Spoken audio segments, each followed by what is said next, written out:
Tumayo ako bigla na hindi nila napansin at tumalon ako pabagsak sa kanilang dalawa. Nahuli na nung makita ako ni Aldwin.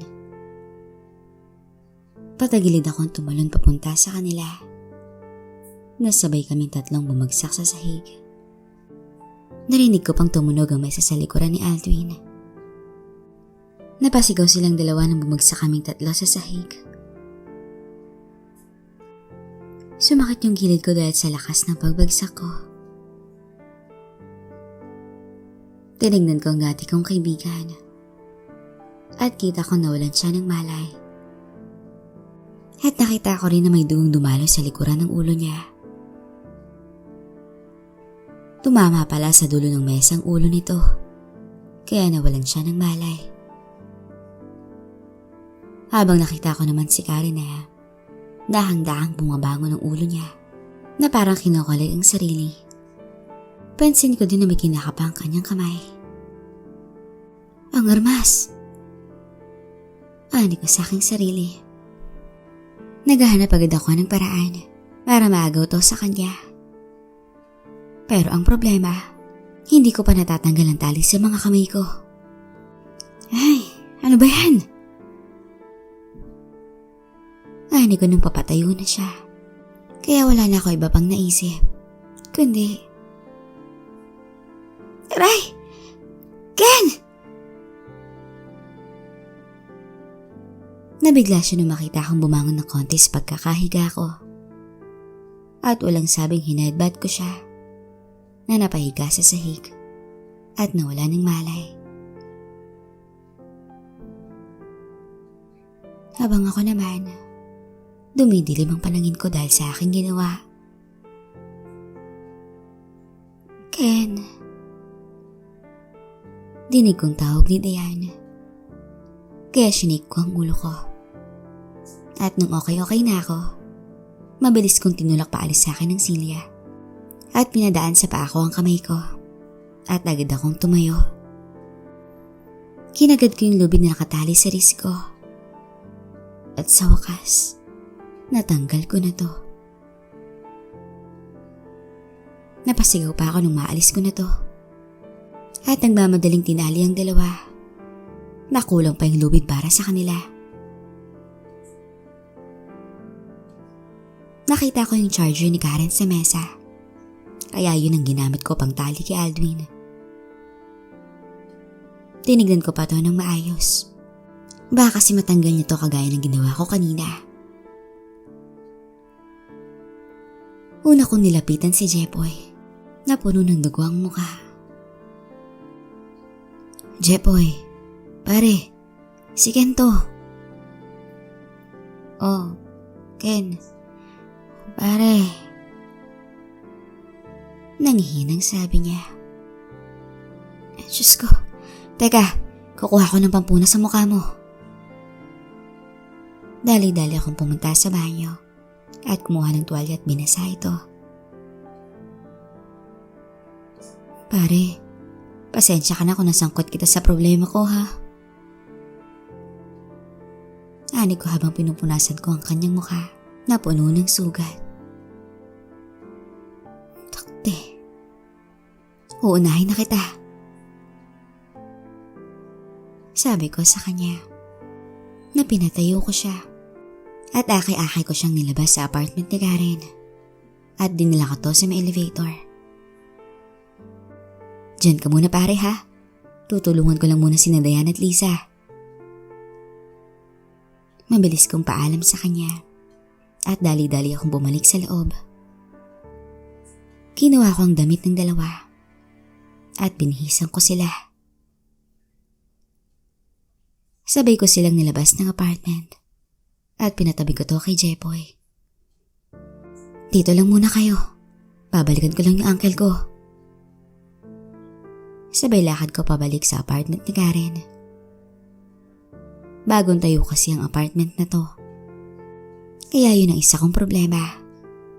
Dahil sa floor na to, si Karen pa lang ang unang nakatira dito.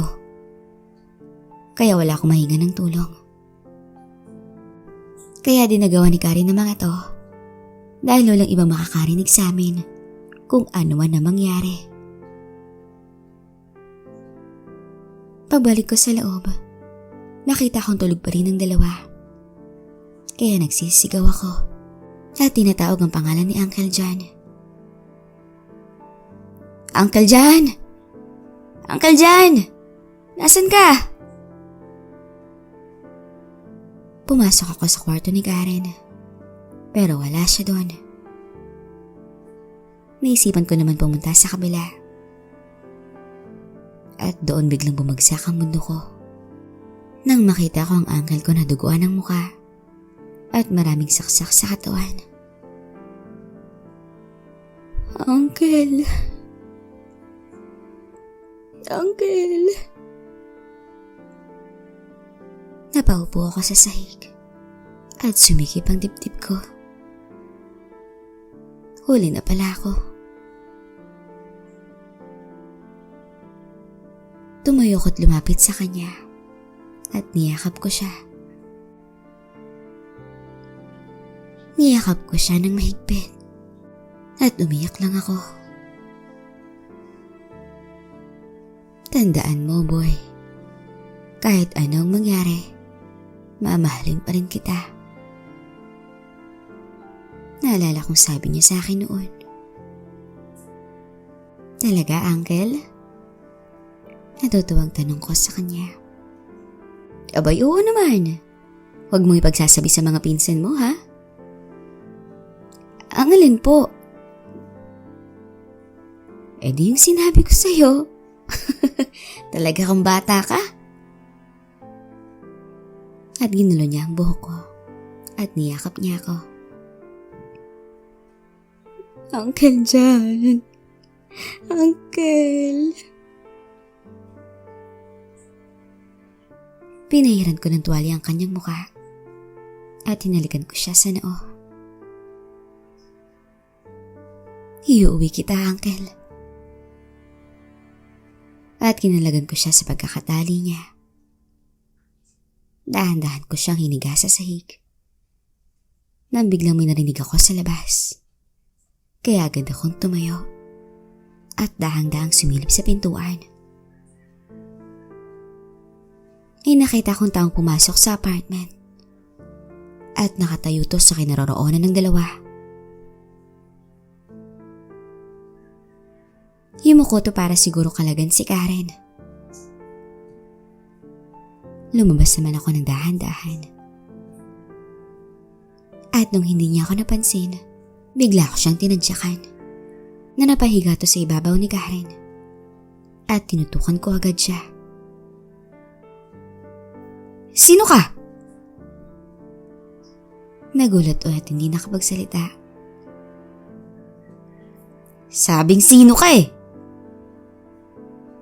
Pero hindi to lumilingon sa akin. Hayop ka? Sabing sino ka? Bigla niyang tinaas ang kanyang isang kamay. Nakita niya ata na may kargada ako. Wag! Huwag mong ituloy. Nakita ko nagising na si Karen. Tumayo ka't humarap ka sa akin. Hindi naman siya kumilos. At nakadapa pa rin sa ibabaw ni Karen. Sabing tayo eh. Sigaw ko pa sa kanya. Sabay tadyak sa hita niya. Wag. Wag, please, Ken. Pagmamakaawa niya. Ha? Bakit mo ako kilala?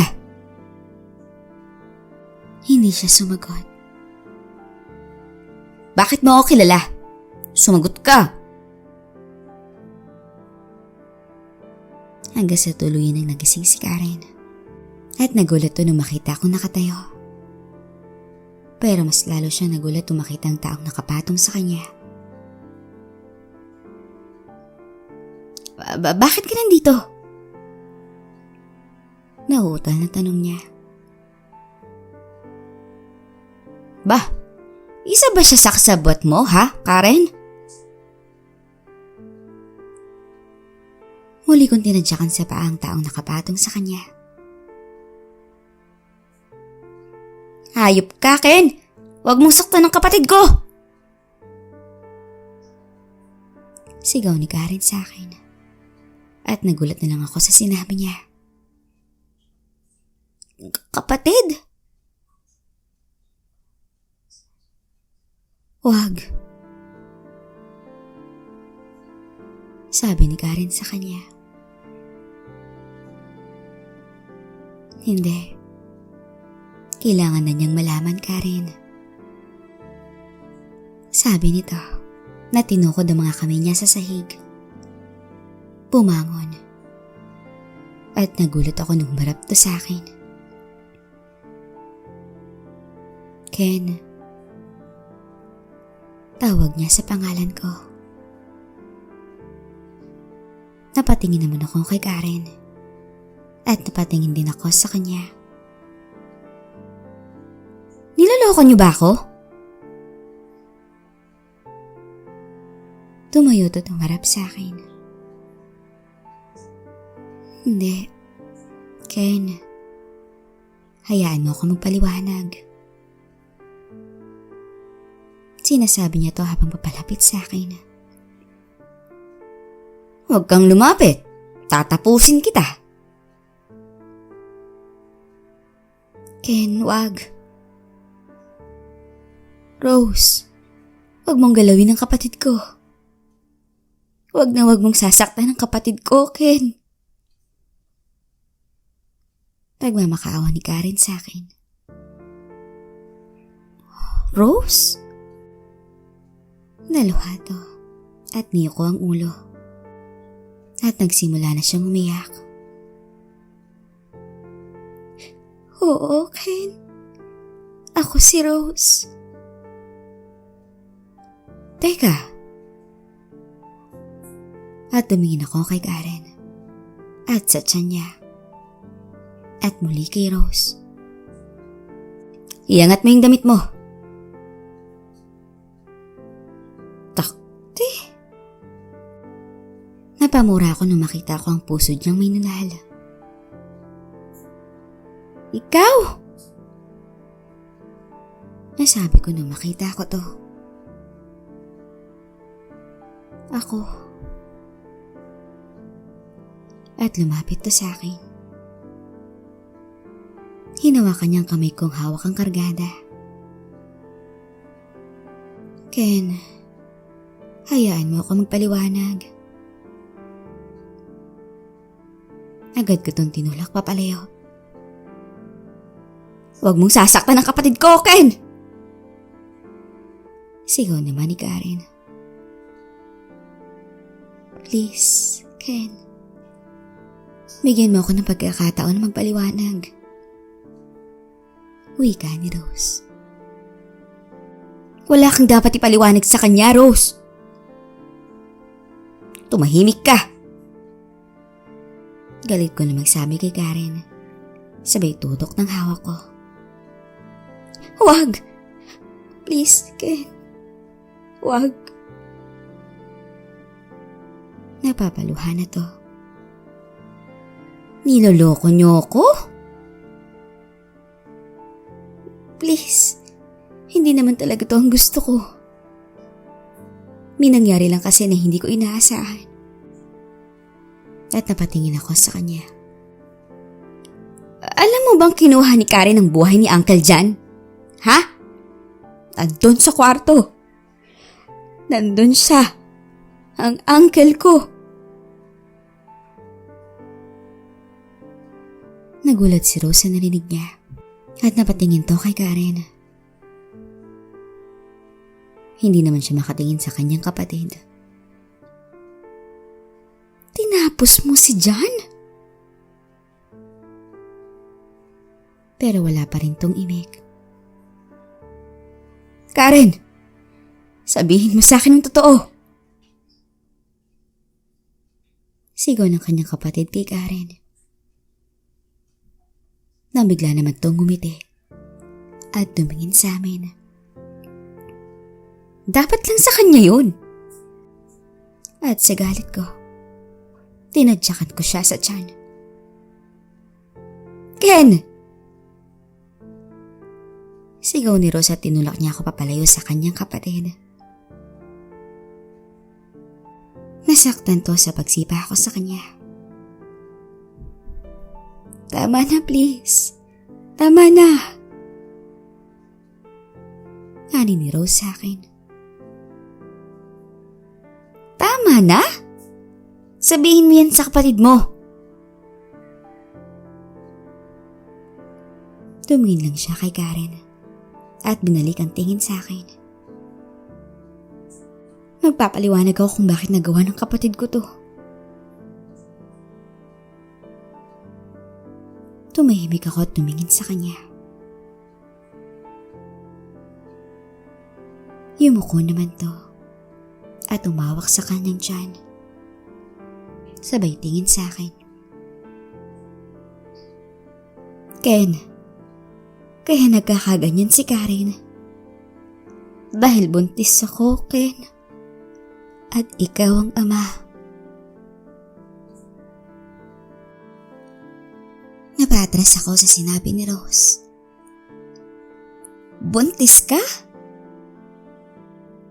Oo. Naalala mo yung nagpaligaya tayo noon? Yung nagturo ako sa'yo, Ken. Ako yun. Hindi pa rin ako makapaniwala sa mga naririnig ko. Ha? Ikaw yun? Marahan niya namang hinimas ang kanyang tiyan at nakita ko ang kanyang nunal. Pumasok naman agad sa isip ko na may nunal nga si Karen na nakasama ko dati sa pagpapaligaya. Oo, ako yun, Ken. Naiiyak niyang sagot. Buntis ka? At tumangulang to. Kaya galit na galit ako sa'yo dahil matapos mong gamitin at buntisin ng kapatid ko, kumapit ka na dun sa babaeng Chelo na yun. Galit na sigaw sa akin ni Karen. Bakit hindi niyo sinabi sa akin? Bakit niyo nilihim?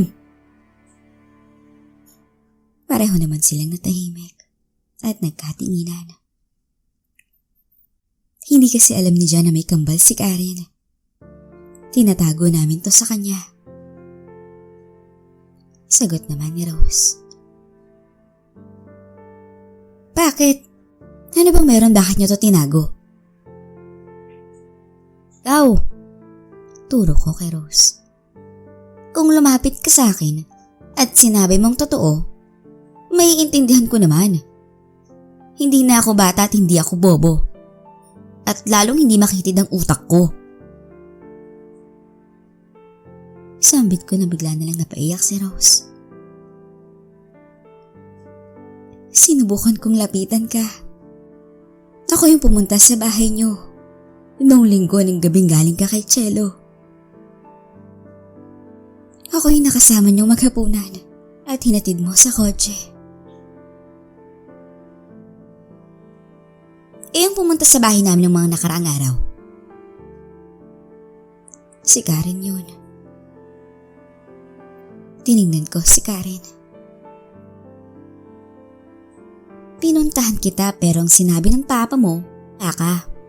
At parang pilit akong pinaalis. Shh! Gusto ko na nga sanang sabihin sa kanila kung gaano kakahayop. Gusto ko na sanang tapusin ang mga pagmamukha nila. Kung di lang dahil sa pagmamakaawa ni Rose. Ginawa ko na yun. Ken, lumapit sa akin si Rose at hinawakan ako sa kamay. Maniwala ka. Mabuti ang intensyon ko sa'yo. Eto, hindi. Hindi to ang gusto kong mangyari. Nung sinabi ko kasi kay Karen na buntis ako, nagalit siya kung bakit ko daw nilihim sa kanyang nangyari sa atin. Pinaliwanag ko naman sa kanya na nagkakaintindihan na tayo. Gusto ko nang lumabas sa dilim para makasama kita. Dagdag pa niya. Rose. Ang tanging na sabi ko. Naniwala ka, Ken. Ikaw lang ang nakasama ko sa pagpapaligaya. Ikaw lang. Kaya alam kong ikaw ang ama ng dinadala ko. Napatingin ako sa kanyang tiyan. Talaga?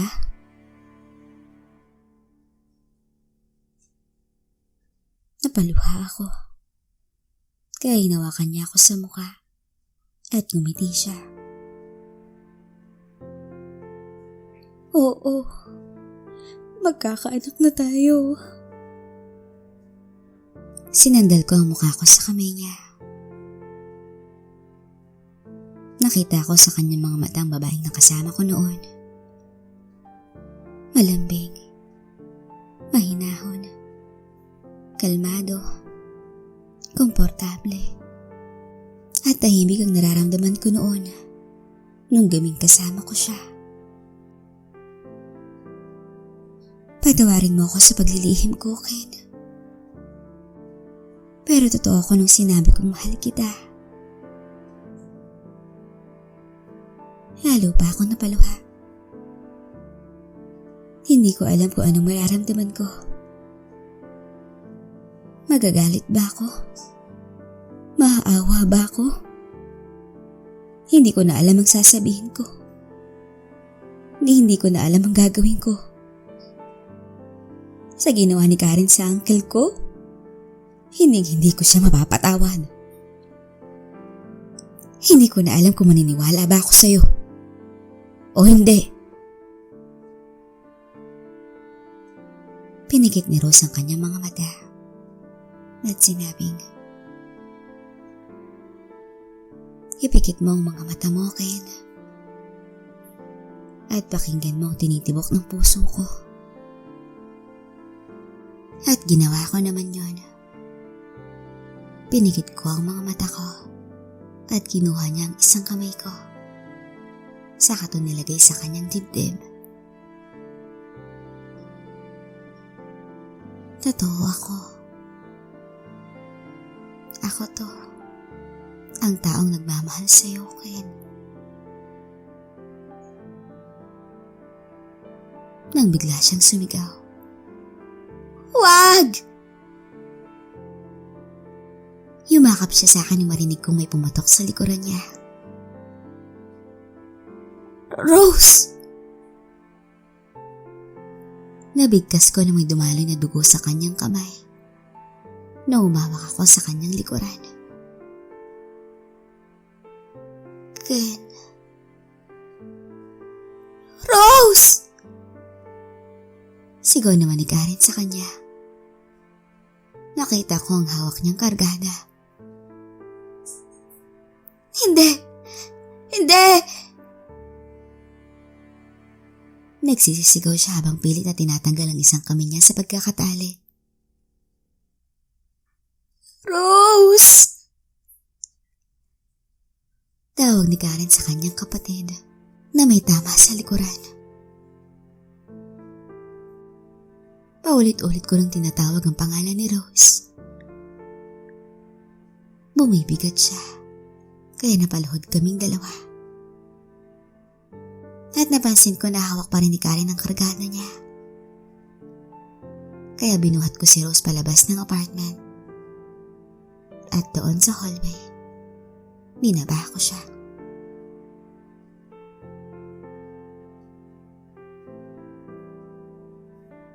Rose. Rose. Ken. Nakatingin lang to sa akin habang mahinang sinasabi to.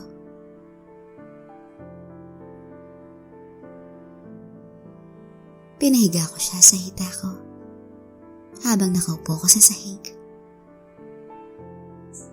Rose?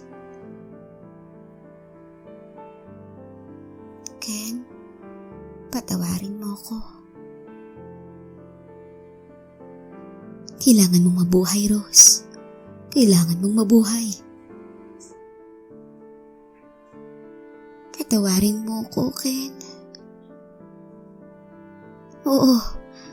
Oo, pinapatawad na kita. Hinawakan niya ako sa muka at ngumiti siya. Nakikita ko ang sarili kong masaya kasama ka. Pero, hindi siguro ito ang panahon para sa atin. Rose. Hinawakan niya ang kanyang tiyan at naluhato. Siguro, ito ang nararapat sa atin. Para sa atin. Umiyak na ako habang nakatingin sa kanya.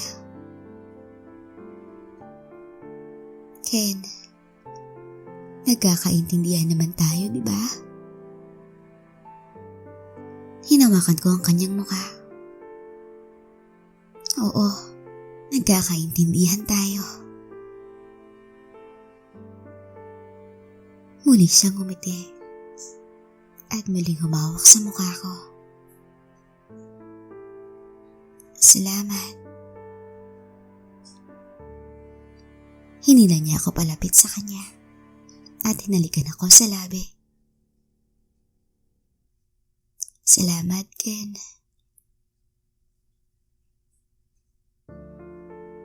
Pumikit na siya at bumagsak ang kanyang kamay. Nakita ko sa mukha niya na mapayapa siyang nakangiti at pumanang matapos maninig ang sagot ko. Naiyak akong niyakap siya. At sa kabilang banda, naririnig ko naman na nagsisigaw sa loob ng apartment si Karen na parang nagwawala na to sa loob. Patawarin mo ko, Rose. Hiniga ko siya sa sahig ng hallway. Patawarin mo ko. Sabi ko sa kanya na tumayo na ako at dahang-dahang lumakad papunta sa elevator. Naiiyak pa akong naglakad papunta sa 3. Nang biglang, napalingon ako sa tumawag ng pangalan ni Rose. At nakita ko na nakatayo sa may pintuan si Karen. Wala tong sablot at nakatingin to sa kanyang kapatid. Hindi! Ken! Sigaw niya. Kaya napatakbo ko. Nang biglang pinutukan niya ako at tinamaan ako sa kanang hita. Napasigaw ako at natumba. Dayan, Elisa, sumakay na kayo sa elevator at bumaba na kayo. Isama niyo si Jepoy. Gumapang silang dalawa nang bumukas ang elevator at inila nila sa loob si Jepoy. Tatapusin kita, Ken! Sigaw ni Karen sa akin. Huminto siya sa kanyang kapatid at yumuko ito. Nakakuha ko ng pagkakataon para tumayo habang hila-hila ang isa kong paa na may tama papuntang elevator. Muli akong pinutukan ni Karen at tinamaan ako sa kanang balikat. Kaya muli ako napatumba sa sahig. Gamit ang isa kong kamay, gumapang ako papunta sa elevator. Narinig ko na umahagulgol ng iyak si Karen doon sa dulo ng hallway. Naubusan na to ng bala. Sakto at nakarating na ako sa pintuan ng elevator. Inaabot ko agad ang down button at pinindot ko to. Sumandal ako sa gitna mismo ng pintuan ng elevator at naghintay. Maya-may nakita ko nang tumayo si Karen at tumakbo papalapit sa akin. Mabuti at wala na tong bala, kaya binato niya na lang sa akin ang kargada nito at tumama to sa gilid ng elevator. Tatapusin kita! At sa kamamadali, bigla siyang natumba.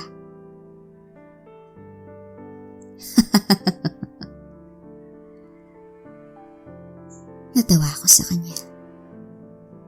Naagad naman tong bumangon at galit na nakatingin sa akin. At muli tong tumakbo. Shit, katapusan ko na to. Sabi ko nung marinig ko ang ingay ng elevator, paakyat sa 4th floor. Hindi na ako aabot. Sana maging okay sina mama at papa. Ani ko, dahil nagdidilim na rin ang paningin ko, dahil sa maraming dugo nang nawala sa akin. Iyahatid kita sa impyerno. Dinampot ni Karen ang kargada niya sa sahig. Lumuhod sa harapan ko at pinalo ang hita kong may tama. Napasigaw ako sa sakit at pinalo din niya ako sa balikat. Mabuti na lang inadepensahan ko ang sarili ko na tumama naman to sa kamay ko. Tinaas niya ang kanyang kamay na may hawak ng kargada at biglang tumunog ulit ang elevator. Nasa 3rd floor na. Hindi na talaga aabot. Napangiti na lang ako. Bigla namang napatigil si Karen. Anong nakakatawa? At tumawa pa ako ng malakas. Anong nakakatawa? Magsasama na kayo ni Jan sa impyerno. At muli ko siyang tinawanan. Naguguluhan nga si Karen, kaya tinignan ako ng masama. Alam mo kung anong nakakatawa? Ano? Kita-kits na lang sa impyerno. Nakangiting sabi ko sa kanya. Nabigla niya akong hampasin na kargada niya sa ulo ko. Pero hindi ito tumama dahil biglang bumukas ang elevator. Nagulat ako sa ekspresyon ng mukha ni Karen nung pabagsak na ako. Para siyang nakakita ng multo at pilit niyang tumayo na tila may iniiwasan. Nakita ko na lang na may aninong dumaan sa ibabaw ko nung bumagsak ako sa loob ng elevator. At nung binangon ko ang ulo ko para tingnan, nakita ko na lang si Karen na gumulong sa sahig at nabitawan ang kargada niya.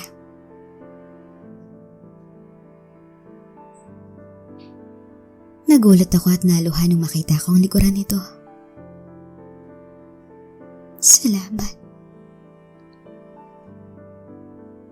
Nasabi ko rito. Lumingon siya at kita kong galit siyang nakatingin sa akin. You promised me you won't die. You promised me that. Yeah. Sagot ko na tumingin siya kay Karen dahil napansin niya na tumatayo to. You better live up to that promise, Kenneth. Sigaw ni Ma'am Chelo.